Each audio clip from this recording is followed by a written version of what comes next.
Donc nous avons dit qu'Abraham avait, nous sommes dans le Pérec, le 24e Pérec de la paracha de Haye et Sarah. C'est là où Abraham Avinu va charger Eliezer pour lui chercher une femme qui correspond exactement à son fils.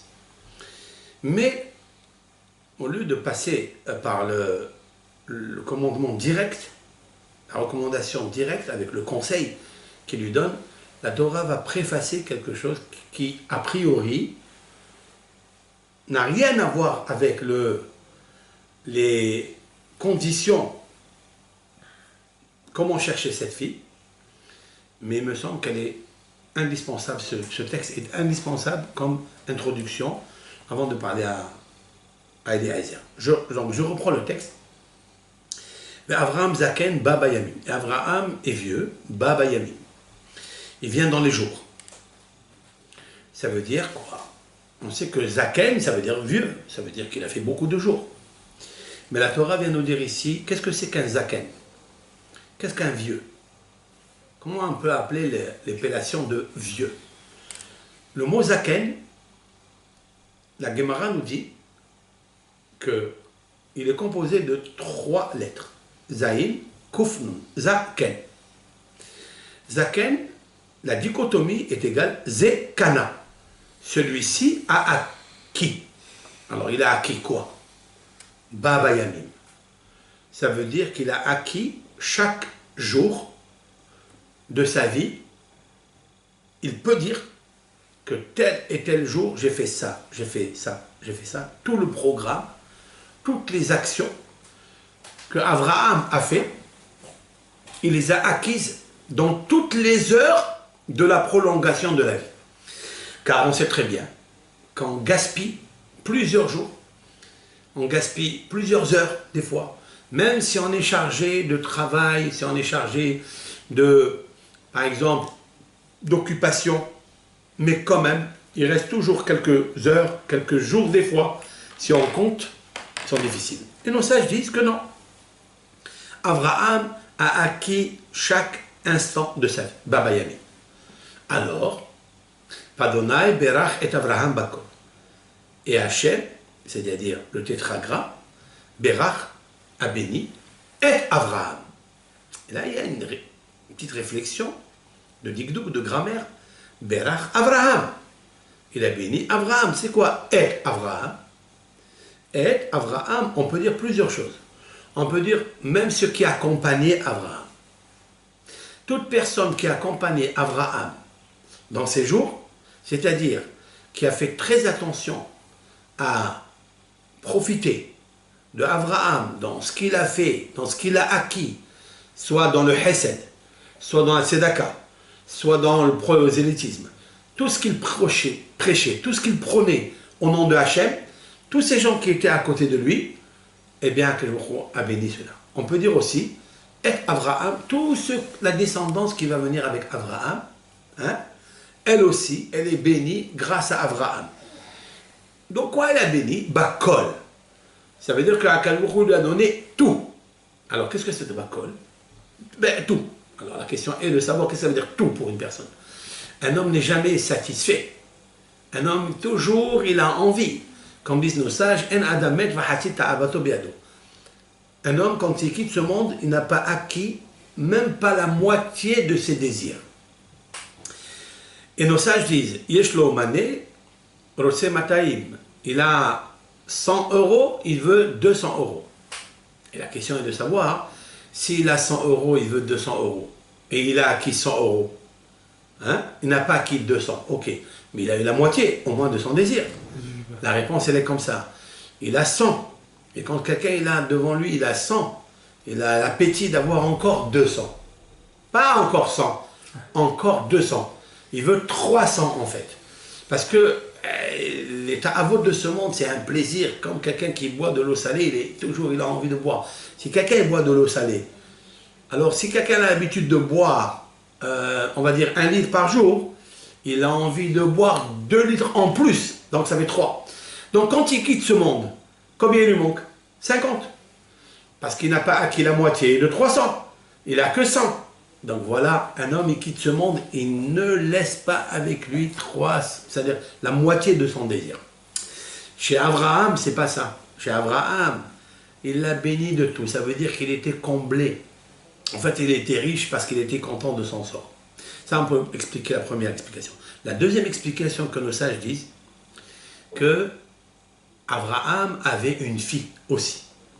Hachem a béni Abraham, il a eu aussi une fille. Parce qu'on aurait pu dire qu'Abraham, il n'a eu qu'un garçon. Il n'a pas accompli la mitzvah de procréation, qui consiste à avoir un garçon et une fille. Et là, il n'avait qu'un garçon, qui est Yitzhak. La Torah nous dit, Bakol, il avait une fille qui s'appelait Bachal. Elle s'appelait Bachal. C'est très intéressant de savoir pourquoi elle a appelé Bakol. Pourquoi? Alors, je veux dire comme ça. Je vais citer une Gemara dans le traité Avodah Zarah au nom de Rabbi Shimon Bar Yochai. Abraham avait une pierre précieuse suspendue sur son cou, avec laquelle toute personne qui la regardait à cette pierre guérissait. Les commentateurs expliquent qu'est-ce que ça veut dire, quel est le phénomène, quelle est la magie de cette pierre. Il y a qui disent véritablement il avait une pierre précieuse. Mais quand Abraham Avinu l'a portée, il était tellement kadosh, il était tellement saint, que cette pierre captait l'énergie spirituelle de sainteté d'Abraham. Quand les gens la regardaient, ils guérissaient. Juste avec un simple regard. On peut expliquer, comme explique le Maharsha, on parle ici de la Emouna. Cette pierre précieuse, c'est la pierre fondamentale d'Abraham Avinu. C'est la Emouna, c'est le père du monothéisme. Donc il a prôné, prêché le monothéisme. Toute personne qui regardait Abraham, eh bien, il brillait de sa Emouna. Il était heureux de sa Emouna. Et donc, Abraham Avinu conférait aux gens la Emouna. Et avec ça, il guérissait. Parce que, quelle est la problématique de toute personne qui a des problèmes et qui ne guérit pas? Parce qu'il n'a pas d'Emouna, tout court. Et Abraham Avinu, en le regardant, on avait la Emouna. Donc, Abraham était comblé de ça. Mais on peut expliquer plus que ça, que Abraham était béni par le mot kol. Le mot kol, c'est quoi kol? Kol, ça veut dire tout. Qu'est-ce que ça veut dire tout? Kol de'avid rahamana letav ou de'avid. Abraham Avinu, c'est lui qui nous a enseigné le premier, que tout ce qui arrive à un homme et que Dieu lui fasse cette chose-là, c'est pour le bien qu'il a fait. Alors, c'est quelqu'un qui vit avec cette pierre précieuse qui s'appelle, et c'est ce que nos sages ont raconté dans le traité Berachot, que Rabbi Akiva nous a enseigné Kol de'avid rahamana letav ou de'avid. Tout ce que l'Éternel fait avec l'homme, il le fait pour son bien. Quelqu'un qui vit avec cette pierre précieuse fondamentale, il peut allonger la vie. Même qu'il avait des misères, même qu'il avait des souffrances, même qu'il avait des persécuteurs, même qu'il a perdu beaucoup de choses, Abraham Avinu, mais il est resté solide avec ça. Et si quelqu'un a la Emouna, il peut vivre chaque moment de sa vie dans le bonheur. Pas seulement qu'il le vit, mais il l'acquiert. Il acquiert. Et en fait, dans ce passouk, on peut trouver cela. C'est la plus grande bénédiction. Hashem berachet Abraham bakol, c'est que Akadosh Baruch Hu, c'est que Abraham, il s'appuyait sur la phrase de Rabbi Akiva, c'est Rabbi Akiva qui s'appuyait sur la phrase d'Abraham. Hashem berachet Abraham. Qu'est-ce qu'il disait? On peut dire qu'Abraham, il disait Hashem berachet Abraham. Hashem berachet Abraham. Bakol. Comment? Tu peux être béni de tout? Oui, en disant Kol de'avid en araméen. Tout ce que Dieu il fait à l'homme, c'est pour son bien. Et c'est avec ça qu'Abraham il a vécu. On peut dire ça. Maintenant, il y a le Midrash raconte, pose la question. Le Midrash pose la question. Comment Abraham Avinu, par quel mérite Abraham Avinu a prolongé la vie? Dans le sens que je viens d'expliquer maintenant, il faut l'amplifier, la question du Midrash. Alors, le Midrash apporte un verset dans les proverbes du roi Salomon, dans le chapitre 16, verset 31. C'est marqué comme ça, très important. Ateret, Tiferet, Seva. J'explique. Ateret, c'est la couronne. Tiferet, c'est la splendeur. Seva, de la vieillesse. C'est-à-dire, quand un homme, dans sa vieillesse, il a la splendeur et la couronne. Ça veut dire qu'il est tellement heureux, il vit comme un roi. D'où ça vient ça? Comment on peut se procurer ce mérite incommensurable? Bederer tzedaka timatse. Par le biais, par la feuille de route qui s'appelle la mitzvah de la tzedaka, tu trouveras dans ta vieillesse eh bien, la couronne et la splendeur. Sur cela, le Midrash relate une anecdote avec Rabbi Meir. Rabbi Meir est allé dans un endroit qui s'appelle Malala. Malala. C'est en Israël. Ça peut être un kfar d'avant qu'il y avait des Arabes, etc. Il a vu tout le monde qu'ils étaient très jeunes. Amar Lahem, il leur a dit, Thomas, est-ce que vous êtes tous de Beth Eli, c'est-à-dire de la maison de Eli? Qui est Eli? Eli, au temps de Samuel, au temps de Shmuel, au temps de Hana, il était le grand prêtre à Shiloh. Donc le peuple d'Israël méritait d'avoir le Mishkan, le tabernacle qui s'appelle Shiloh. Et le grand prêtre qui servait dans ce Mishkan s'appelait Shiloh. Les enfants de Shiloh, s'appelait Eli. Les enfants de Eli avaient fait une grave faute. Ils retardaient les femmes qui venaient, ou les hommes qui venaient apporter des corbanotes, ils les retardaient énormément. Et à cause de ça, ils ne pratiquaient pas la mitzvah de procréation.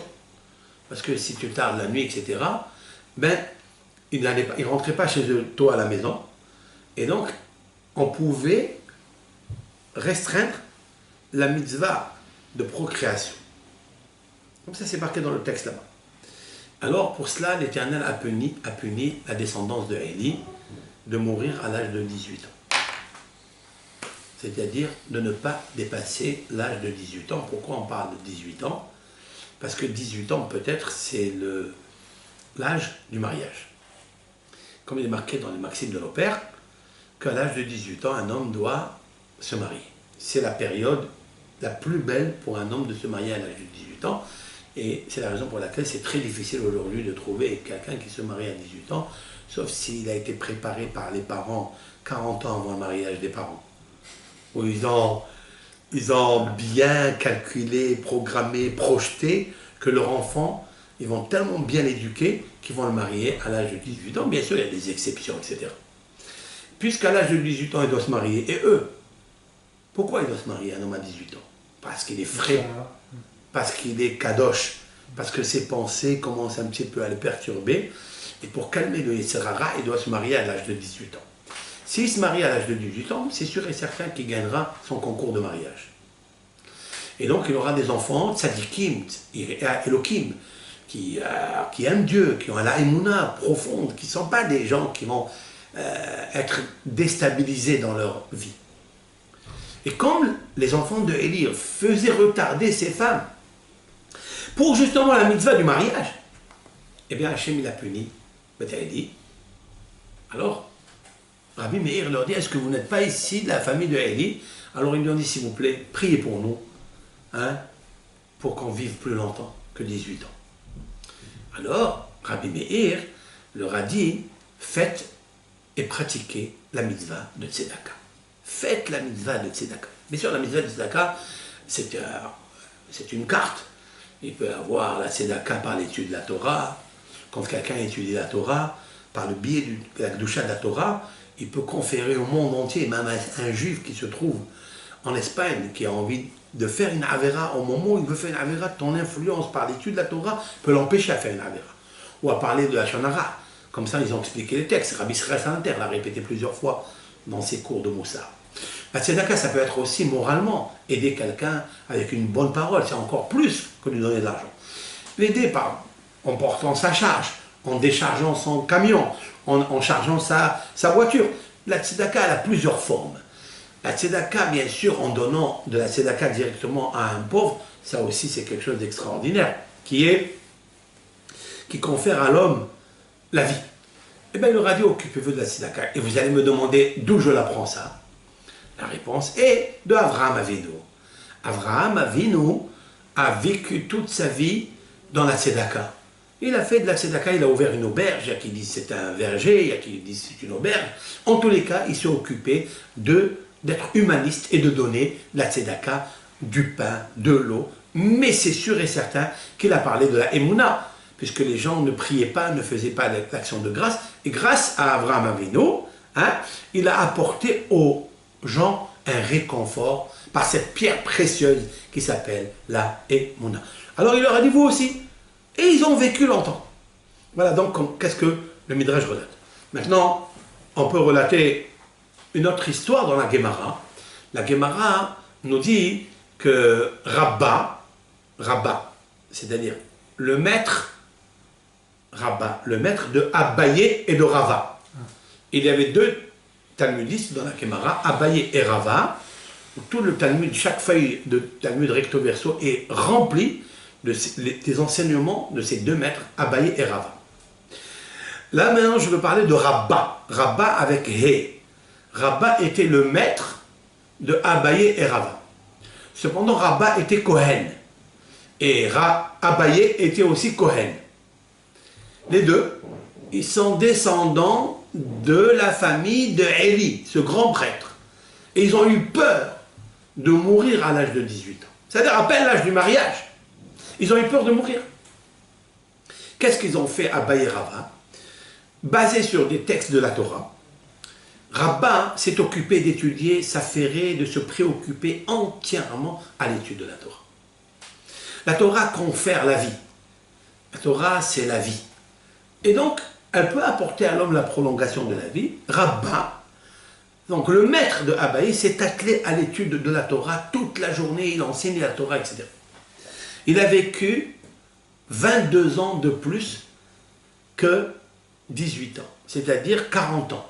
Rabba a vécu 40 ans alors qu'on sait très bien que la Xéra est formelle, qu'aucun enfant descendant de Élie pourrait vivre plus de 18 ans. Personne. Rabba a essayé une recette.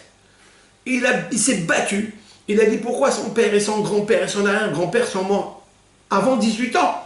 Je vais essayer de faire quelque chose de miraculeux.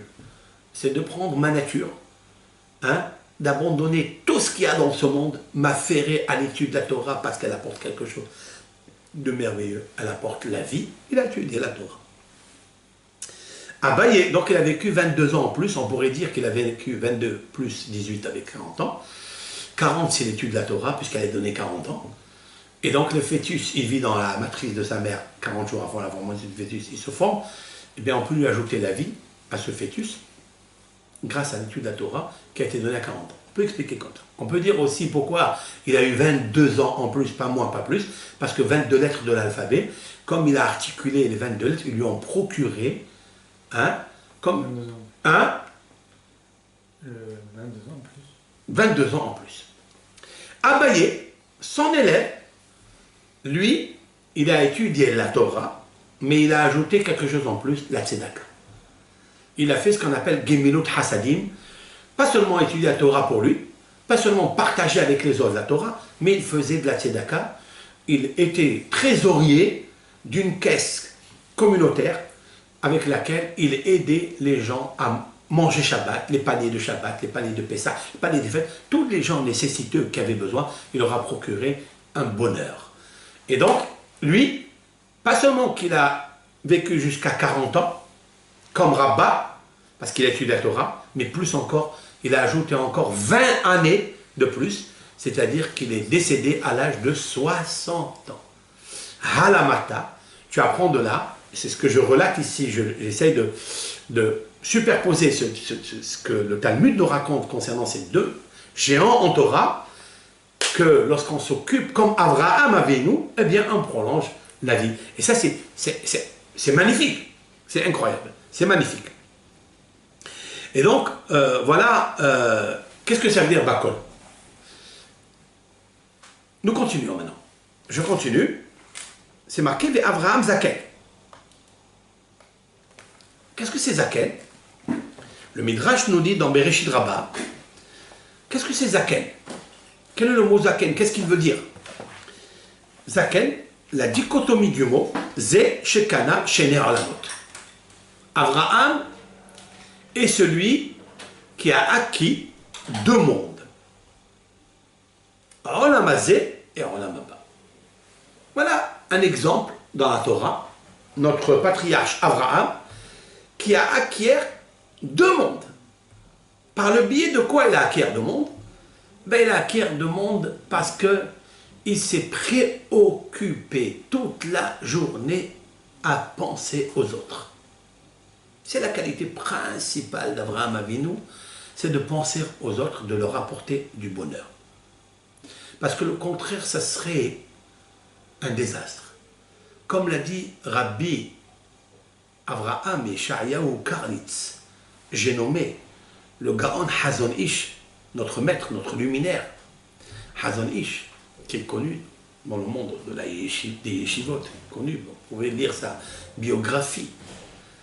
Eh bien, Hazon Ish a dit que si je venais dans ce monde, ici-bas, même si j'étais le plus heureux dans ma vie, ça veut dire allonger la vie,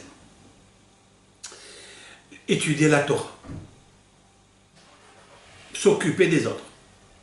Et une fois, j'ai vexé une personne, et qui ne m'a pas pardonné, ça n'aurait pas valu la peine de venir dans ce monde.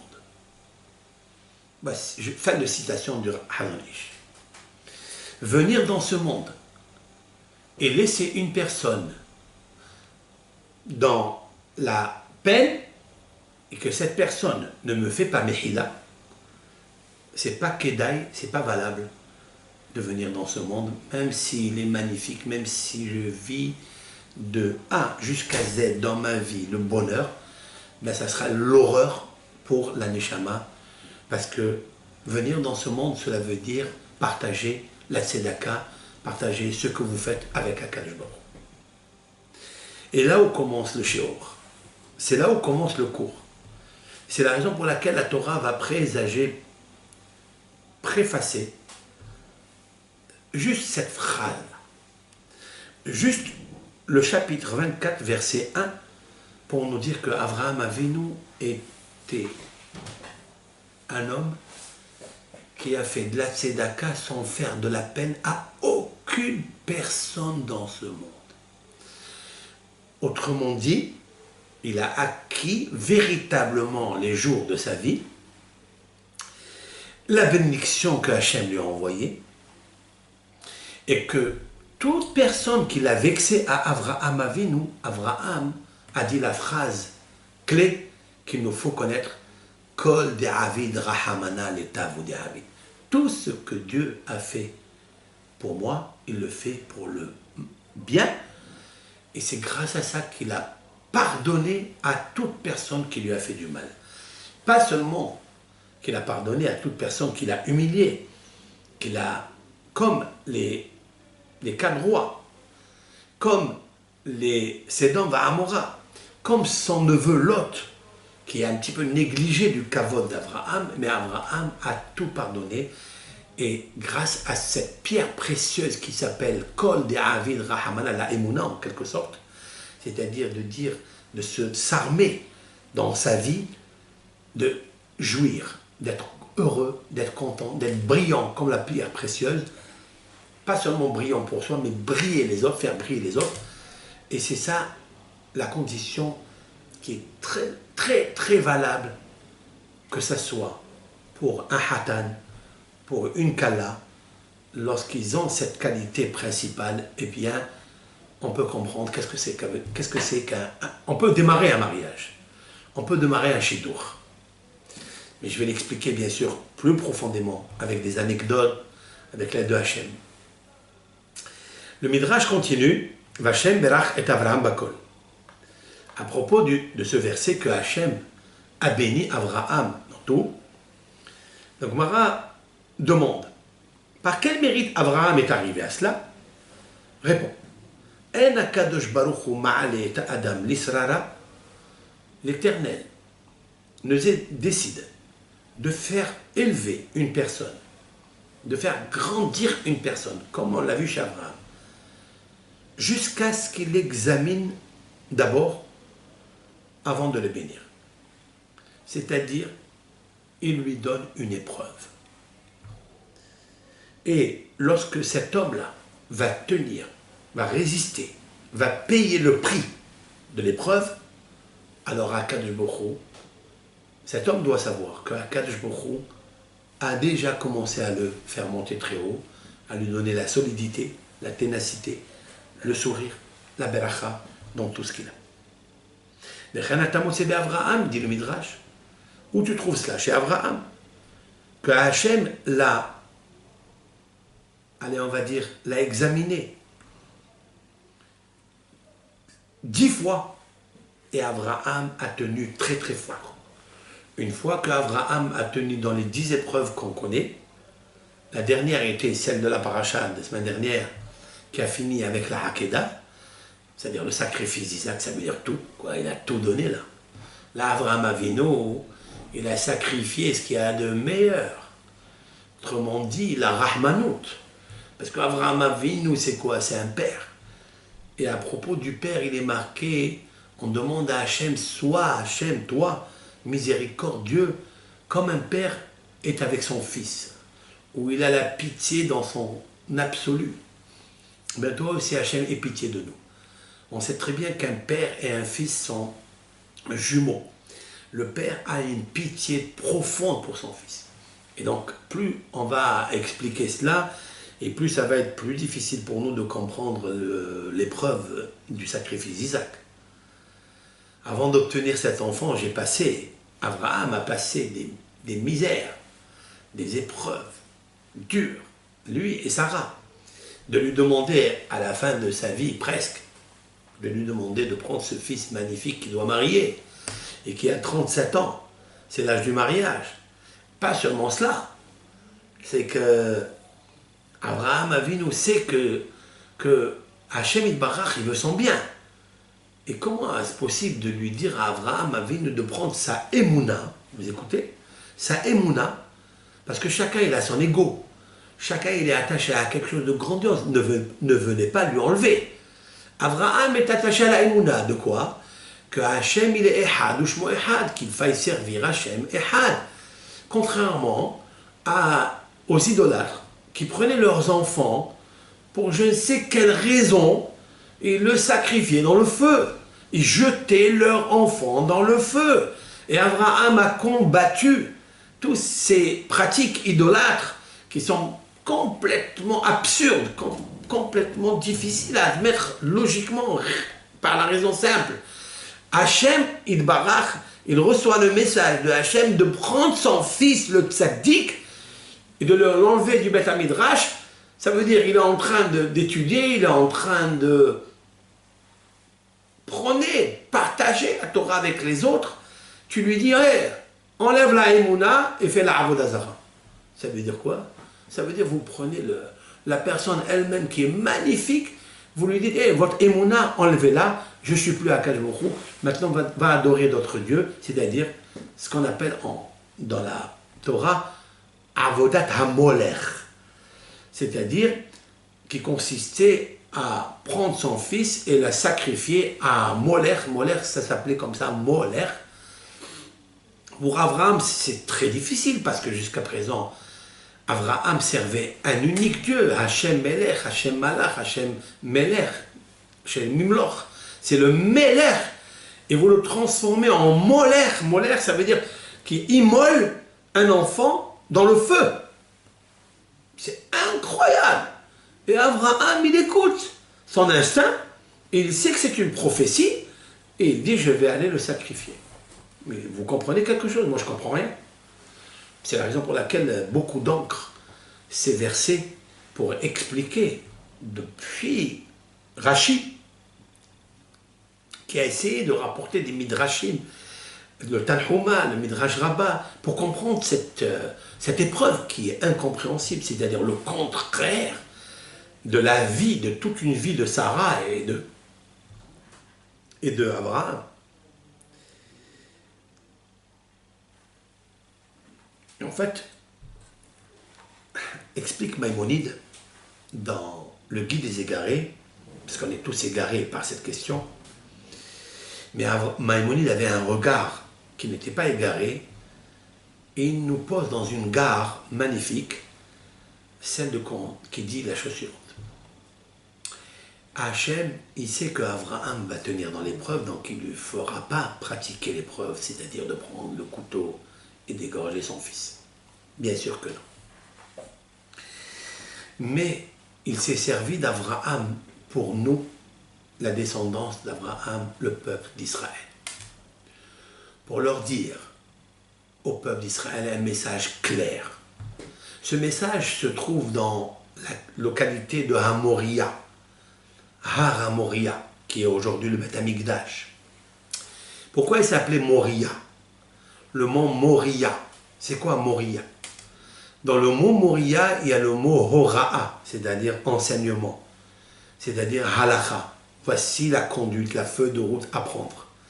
Cette feuille de route est sortie de Har HaMoria, autrement dit le sacrifice. On apprend de là dit Maïmonide. Nous, le Ham Israël, qu'on ne doit jamais déroger, écoutez bien, à la Emouna. Même si on nous demande de perdre la Emouna. Je m'explique. C'est-à-dire tout ce que on croit, en quoi tu crois. Parce que quelle est la personne qui ne croit pas en quelque chose et qui est très attachée à elle, cette chose, qu'un jour on viendra qu'on lui demande de la prendre et de la sacrifier. Est-ce que c'est possible? Comment il va rester cet homme-là? Lorsqu'un homme a quelque chose de très très important qu'il possède, et qu'en effet, cet homme-là, on lui dit, écoute, prends cette chose qui est merveilleuse et jette-la. Ne t'énerve pas si on te la prend. Il est capable de le faire? Normalement, il n'est pas capable de le faire. Il n'a pas les forces physiques et mentales de faire une chose pareille. Même quand ça parle de quelque chose, d'un acte religieux, on parle de la Emouna, on parle du mitzvah. Quand on lui demande de sacrifier cette mitzvah sans s'énerver, sans se mettre en colère, sans se fâcher, c'est très difficile pour lui. Il vient Maïmonide et dit, eh bien, on a à apprendre d'Abraham avec nous. Que Hachem lui dit, prends ton fils, à qui va normalement, c'est ce fils qui va continuer la suite de la Torah, de promulguer la Emouna, de projeter des yeshivot, de rappeler le nom de Dieu dans la bouche de tout le monde. C'est Yitzhak. Abraham va vieillir, il va mourir, il va laisser une progéniture qui continue la suite. Perdre cet homme-là, juste pour énerver Abraham, juste pour mettre en doute Abraham, dit Maïmonide, il a pris toute sa force et il a gardé la Emouna. Et Rambam ici trois choses dont nos sages vont bien sûr le déclarer dans le Talmud, que pour trois choses un homme en public devra se sacrifier. Lesquelles? Lorsque vous êtes en colère sur quelqu'un, prêt de le tuer. Le crime, de commettre un crime. Ou bien on vous demande de faire un crime, c'est-à-dire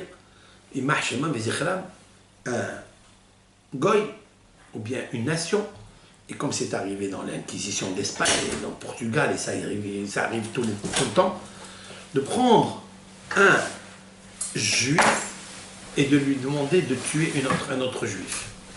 Est-ce que c'est possible? Dites, voilà, prends le couteau et poignarde ce juif dans le cœur. Qu'est-ce qu'il doit faire? Qu'est-ce qu'il doit faire? La question est de savoir, c'est que lui, il veut vivre. Quelle est la chose la plus grande? Rien ne vaut la vie. C'est la vie, je veux vivre. Mais on me demande de prendre ma vie pour la vie de l'autre. Qu'est-ce que je fais? Qu'est-ce qu'il dit le Talmud? Le Talmud il dit on doit se laisser mourir. On doit se laisser tuer. Ça veut dire que tu vas tuer la vie. Oui. Mais tu ne vas pas mourir. Parce que si Hazve Shalom tu tues l'autre, c'est que tu n'as plus de vie. Tu ne vivras plus. Parce que tu as la conscience qui est brouillée, ta conscience qui est affectée, et cette conscience ne pourra plus vivre. Ça, il faut le savoir. La Torah, elle te dit, fais comme Abraham avec nous. Prends ta vie qui est Yitzhak, égorge-la. Et ne tue pas l'autre. N'affecte pas l'autre. Ne dérange pas l'autre. C'est la halakha. On vous demande par exemple de commettre l'adultère. On prend une femme mariée, on vous enferme dans une chambre, on vous dit commettez l'adultère les deux. Elle est mariée. Le juif, il doit se laisser mourir et faire Kiddush Hashem, la sanctification de Hashem. On vous demande de faire l'idolâtrie, de vous prosterner devant une idole connue à la place publique, je ne sais dans quelle place de la nation, devant toute la nation. Et qu'est-ce que vous devez faire? Vous devez vous laisser mourir et ne pas pratiquer l'idolâtrie. Ces trois choses-là, le peuple d'Israël les a réalisées toute sa vie. Depuis quand? Depuis la Akedah de Isaac. Voilà pourquoi la Torah va relater l'histoire du mariage de Yitzhak avec Rivka, nous allons voir de suite, en préfaçant deux choses. D'abord la Akedah, comment doit être un homme, qui doit être un homme qui est responsable de la Emouna. Quand quelqu'un il a la Emouna, il est dans la vérité. Si quelqu'un il est dans la vérité, il lui arrivera rien du tout. Il lui arrivera aucun malheur. Le problème de toutes les causes des malheurs et des tsarot, des sourim, et qu'on ne réussit pas dans la vie, c'est à cause du sheker. C'est parce qu'on pratique le mensonge. Et réfléchissez bien à ce cours, on pratique le mensonge et on est très loin de la vérité. Très très loin de la vérité. La vérité c'est quoi? C'est de fuir le mensonge. Ça c'est la première vérité. Tu dois t'auto-analyser, auto-critiquer. Est-ce que vous êtes dans la position du sheker ou bien dans la position du émet? Même un tout petit peu de émet, de vérité, c'est comme une petite lumière qui éclaire dans la grande obscurité. Mais il faille avoir au moins une petite lueur de vérité en vous. Cette vérité, pour nous, le Ham Israël, c'est d'accomplir la Akedah d'Yitzhak. Yitzhak, c'est votre fils. Chacun a un fils qui s'appelle Yitzhak. Yitzhak, ça veut dire c'est votre sourire. Yitzhak, ça vient du mot tsehak. Tsehak, ça veut dire le sourire. Vous êtes attaché à quelque chose qui vous apporte une conscience de l'humour, de l'amour. Vous êtes attaché à quelque chose qui est votre vie. Et on vous dit, c'est vrai, c'est votre pierre précieuse, celle qui vous donne tout le confort, celle qui vous donne tout l'attachement à vivre. On vous demande un jour de l'arrêter, celle-là. Par rapport à telle et telle et telle avéra qu'on vous demande de faire, vous devez faire quoi? Dit Maïmonide dans le Guide des Égarés, vous devez sacrifier le Yitzhak qui est en vous. Le Yitzhak, la joie qui est en vous. Cette joie-là ne vaut rien devant la joie que vous procurez à votre Neshama. Cette Neshama, elle peut briller plus encore dans un monde qui n'est pas éphémère, dans un monde qui n'est pas passager, dans un monde qui n'est pas obstrué par toutes sortes de Yissourim, par toutes sortes de souffrances, des échecs, des déceptions qu'on va expliquer avec l'aide de Hachem.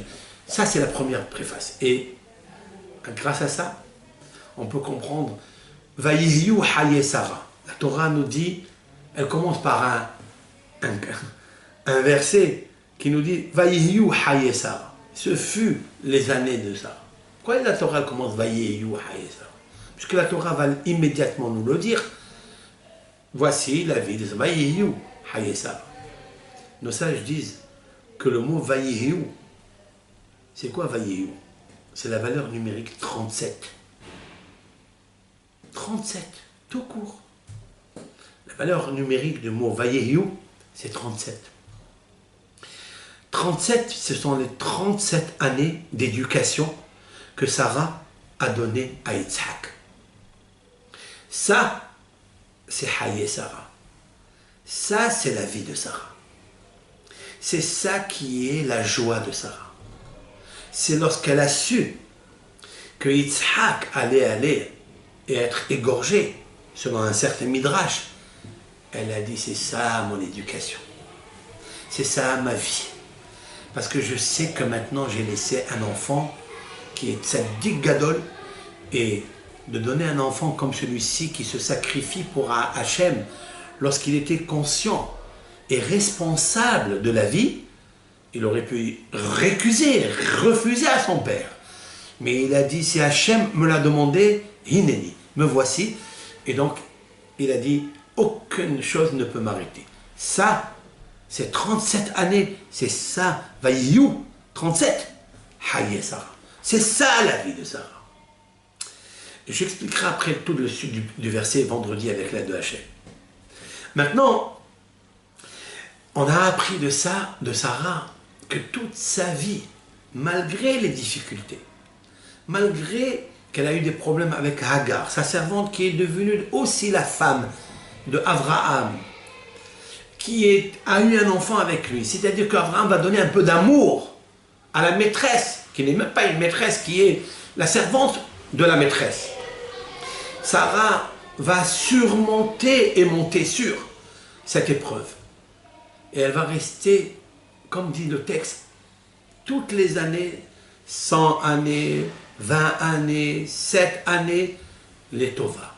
C'est-à-dire, elle n'a aucune difficulté. Elle a vécu tout cela à 100 ans comme une fille belle de 20 ans et à 20 ans comme une fille innocente qui n'a pas commis des fautes comme la fille de 7 années. L'adolescence. C'est incroyable. Et Kulam Shavim, les Tova, nous dit Rashi, toutes ces années étaient pareilles pour le bien. Pour le bien, les Tova, pour le bien. Pour le bien, on n'a qu'à voir la naissance de Yitzhak, quand est-ce qu'elle a eu. Qu'est-ce qu'elle a passé, Sarah, 75 années de stérilité, et tu me dis que toutes ces années, elles étaient les Tova? Ma réponse, les Tova, ça veut dire, bien sûr qu'il y a de quoi souffrir, il y a bien sûr de quoi être déçu, se contrarier. Mais elle avait le principe que je viens de vous dire, Kol David Rahamana Letav David. Tout ce que fait Hachem avec moi, c'est pour le bien. Les Tova. Gamzo les Tova. Ça aussi pour le bien. Ça aussi les Tova. C'est ça que Rashi, il nous dit que depuis 7 années, quand elle avait 7 ans, il lui arrivait des choses qu'elle ne comprenait pas. Elle ne pleurait pas. Elle n'était pas fracassée, elle n'était pas écrasée par le problème. Elle disait, merci à Akadosh. Gamzo les Tova. Ça aussi c'est bien. À 20 ans, elle devait normalement recevoir un enfant, puisqu'elle s'est mariée à l'âge de 15 ans. Elle a 5 années. 5 années de tristesse, de stérilité. C'est comme la lune, qui est décroissante. 5 années, 15 ans, elle se marie, elle peut avoir un enfant. 5 années de stérilité, c'est difficile. Les Tova. La réponse est les Tova. La Emouna, les Tova. Gamzo, les Tova. Ça aussi pour le bien. Ça aussi pour le bien. Elle s'est habituée, à plus forte raison quand elle a atteint 100 années, qu'elle vivait avec la Emouna. Jusqu'à 90 ans, elle a eu son enfant. Mais maintenant, on lui demande de prendre cet enfant et de le sacrifier. Elle a dit, Vaïyu Hayesa. Oui, même ça. D'où elle a appris ça? C'est elle qui nous a appris ça. Combien de fois, je parle ici aussi aux femmes, combien de fois nous arrive quelque chose où on nous a pris quelqu'un, un hatan, on espérait être sous la houpa avec lui. Ça nous est arrivé 2 fois, des milliers de fois. Enfin, des milliers dans les cas, pas une femme, une jeune fille. Puis on vous l'a pris. Qu'est-ce que vous faites à ce moment-là? Vous êtes écrasé. Vous êtes complètement perdu, obscurci, terni. Vous allez directement dans votre lit, prenez des cachets et vous vous cachez sous la couverture. C'est comme ça. C'est vrai. Eh bien, pourquoi ça? Où est la Emouna?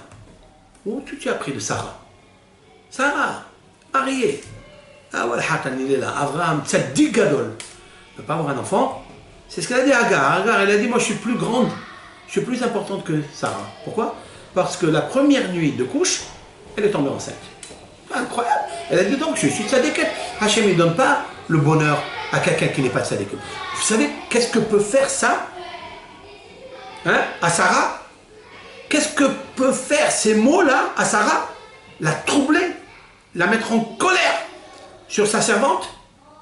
Attention, bien que la Torah ait dit des choses, que Sarah va se comporter avec sa servante autrement, mais tous les Tova, tout pour la rectifier, pour la corriger, pour sortir d'elle un peuple qu'un jour, Ishmaël fera teshuva. On expliquera tout ce cours-là.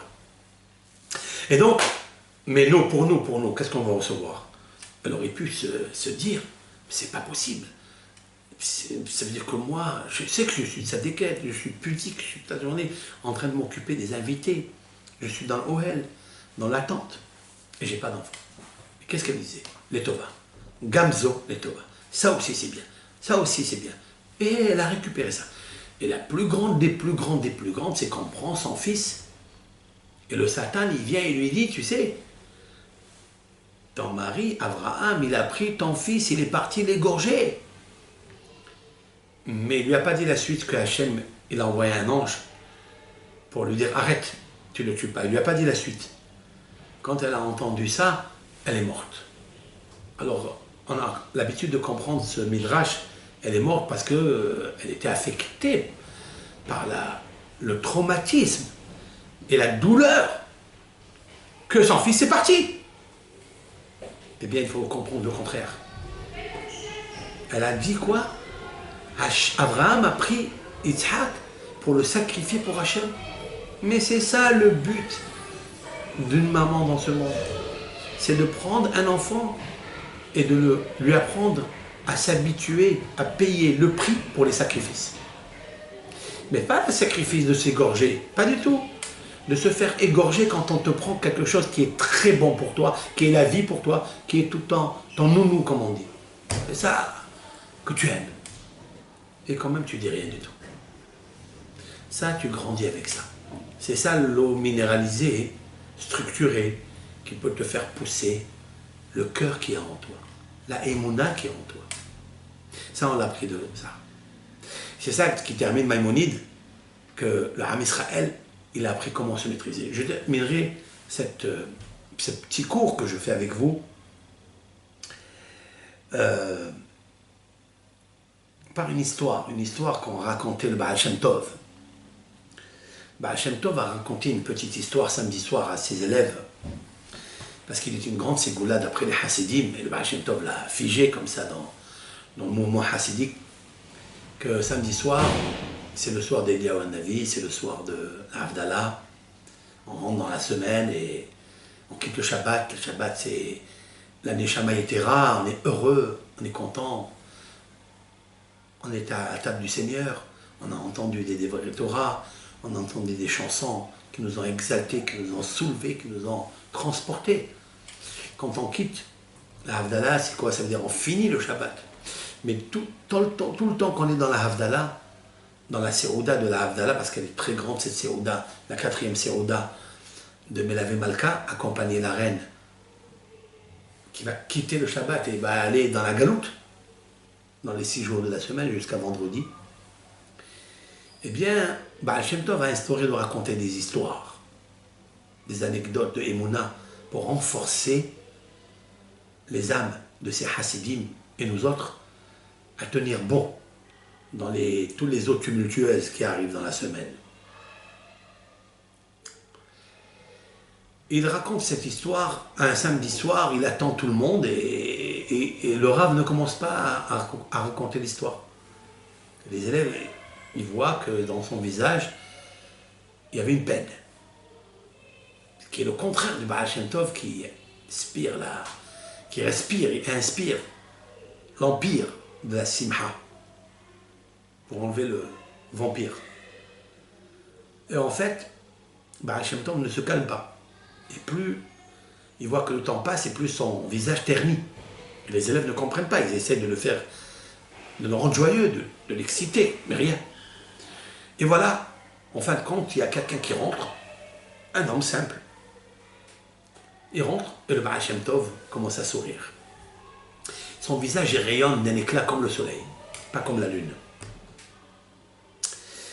Il le prend, il le fait asseoir à sa droite, sur sa table.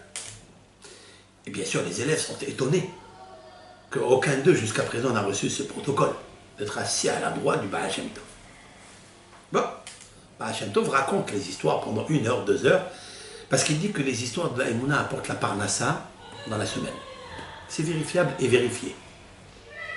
De raconter des histoires dans la Emouna, ça apporte le renforcement de la Neshama, et c'est ça qui fait tenir un homme dans le labyrinthe des histoires, des problématiques qu'il a dans la semaine.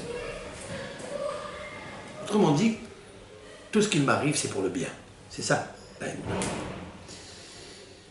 Et lorsque, bon, ils ont fini, le commerçant qui était là à sa droite est parti, et les élèves sont restés, et tous les élèves le demandent au Rabbi.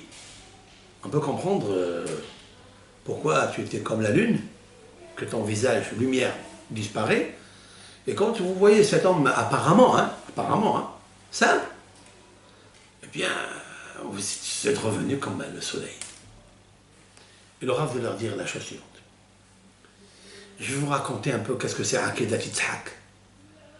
Je vais vous raconter qu'est-ce que cet homme-là, qu'est-ce que c'est que prendre son fils, c'est-à-dire son bonheur, Yitzhak, son sourire, quoi, et le sacrifier pour Hachem. Cet homme-là a l'habitude d'économiser un peu de sous pour acheter un bon étrog. Étrog, c'est le cédra, qui est la mitzvah des 4 espèces, la fête de Sukkot, la fête de la joie. À Sukkot, il est marqué 3 fois la joie, donc c'est une joie intense, dense et intense. Cet homme-là n'est pas excessivement, même pas moyen. Il est au-dessus du moyen. Dans le commerce, c'est pas quelqu'un qui gagne beaucoup d'argent. Mais il a une appréciation au mitzvot, et surtout à la mitzvah du etrog. Il va aller économiser pour acheter le plus beau etrog qu'il est. Il va se déplacer pour aller chercher et il paye le prix pour l'étrog. Cet homme-là, il y a une année où c'était très difficile, même c'était la conjoncture économique était un petit peu difficile. Donc, pendant le Shabbat, il n'apportait pas ce qu'il fallait. Imaginez que pendant les fêtes, il n'a pas acheté à sa femme un petit bijou, il n'a pas acheté une robe, même pas à ses enfants, rien.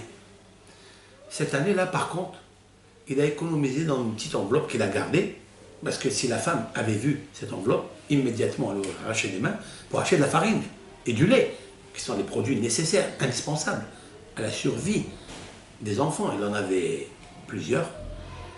Et lui, il ne lui a rien dit. Pour la mitzvah. Ça, Kavana était les Shem Shamayim.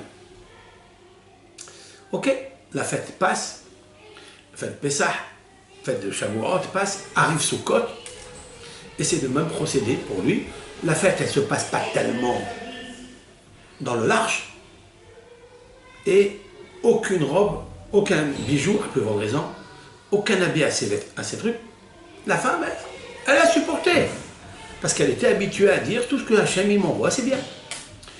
Mais quel est l'étonnement de la femme quand elle voit son mari rentrer avec un petit sac? Elle a pensé qu'il lui apportait sûrement un petit collier, un petit bracelet pour la fête. Mais il pose ce paquet sur la bibliothèque, là où il y a les livres.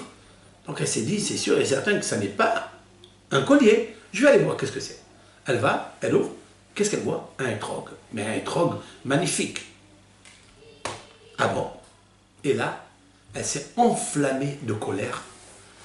Peut-être à juste tir, c'est légitime. Comment? Il nous a laissé sans robe, sans habit pour les enfants. Même pas une petite chaîne, un petit collier pour montrer la joie de la fête à la fin, parce que c'est ça qu'il faut, en fait, il fallait, comme l'a expliqué le Talmud, que Ezra a souffert.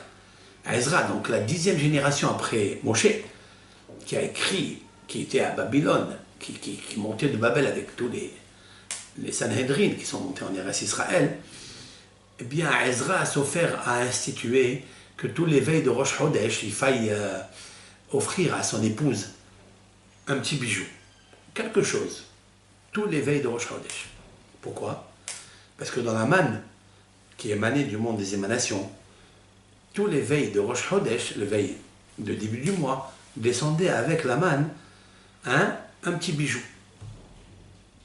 Ça explique le Yonatan ben Oziel sur ce verset-là de la manne. Et Ezra Sofer, il a dit pourquoi il descend le bijou? Qu'est-ce que veut Hachem? Quel est le message de Hachem? Si on veut, dit la Gemara, si on veut avoir un bon mois, tout le mois, et que tu sois un un homme, soit un mensch, soit un homme, offre-lui un petit bijou à ta femme la veille de Rosh Chodesh. Comme ça, tout le Chodesh, il est Hadash. Pourquoi? Parce que quand tu lui offres quelque chose à ta femme, tu mets Hadesh Ota, c'est-à-dire tu la renouvelles. Tu lui envoies de la joie, de la vitamine C ou D ou B, c'est quoi? Ou bien C peut-être, Simha, tu lui envoies la Simha. Ça, c'est très important. Alors, bien sûr, elle voit cette boîte de hétrog et elle attend qu'il arrive du commerce. Il arrive et il se prépare la veille de la fête, puisque le lendemain de la fête, il va prendre le hétrog lui aussi avec son loulav. Pourquoi il voulait ça? Parce que dans certaines communautés, quand il n'y avait pas d'hétrogim pour tout le monde, le Rav, il présentait le premier jour à tous les hommes de la communauté de faire la beracha, parce que le premier jour, c'est d'après la Torah, quand il tombe pas Shabbat, bien sûr, et que chacun doit faire la bénédiction, et après, le Rav, c'est lui qui le prend pour faire les mouvements, les nianorim, pendant toute la prière. Mais lui, ce commerçant, il a désiré avoir son propre hétrog et loulav pour qu'il puisse lui-même louer et exalter Hachem par la prière. Alors elle lui dit, ah bon, quand il arrive tout content, il se prépare, il va au mikvé, il s'habille, et juste la veille de la fête, elle prend le loulav, le hétrog, et elle le casse. Elle lui enlève donc la tétine, un pitomètre qui est l'essentiel dans ce loulav, elle le brise comme ça devant lui. Waouh! Qu'est-ce que vous faites à ce moment-là? Quelle est votre réaction à ce moment-là? Ben à ce moment-là, qu'est-ce que vous faites? Vous vous mettez d'une colère. C'est pas pour autant pour l'argent que vous avez dépensé. Plus que ça. C'est que vous avez mis tout votre sort, tout votre sourire, toute votre vie pour le lendemain de Sukkot. Au moment où vous allez prendre ce lot-là, vous n'allez pas avoir votre lot-là, votre hétrog. Qu'est-ce que vous dites à ce moment-là?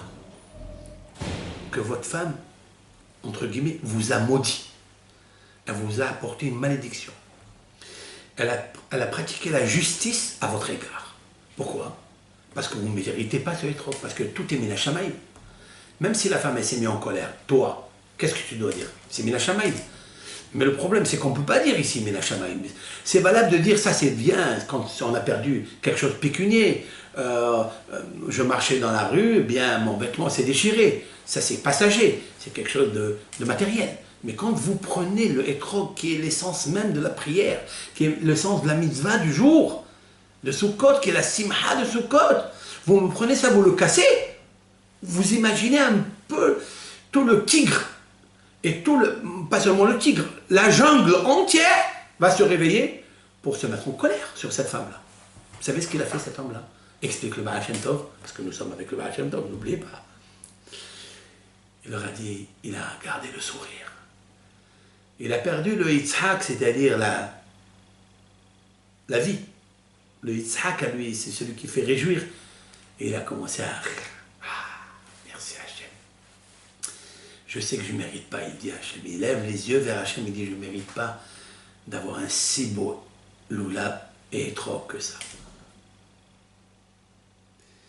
Il a dit le Baal Shem Tov, tant que cet homme n'est pas rentré ici ce samedi soir, qui était après la fête de Sukkot, je ne pouvais pas rire.